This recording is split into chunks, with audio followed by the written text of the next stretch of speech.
I don't know what to say yet.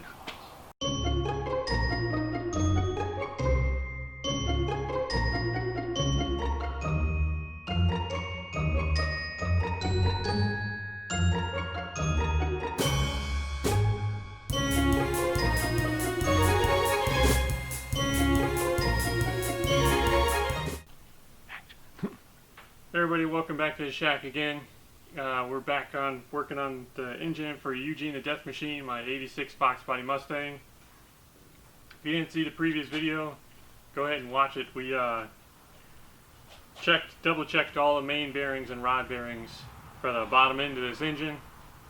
And recently off camera, as you can see, we got the crank in, and we checked our crankshaft in play. And we actually had to take the middle main bearings, which on these 302s have the thrust surfaces on them. Had to take it out and polish it down a little bit to increase our in-play tolerance to where it should be. So we did all that. We got the crank in and torqued down. And now we're going to take our trusty installation tool here and put some pistons in today. So we're going to get started on that.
Success! 1, 2, 3, 4. 1, 2, 3, 4. 1, 2, 3, 4. 1, 2. I love counting whatever the amount.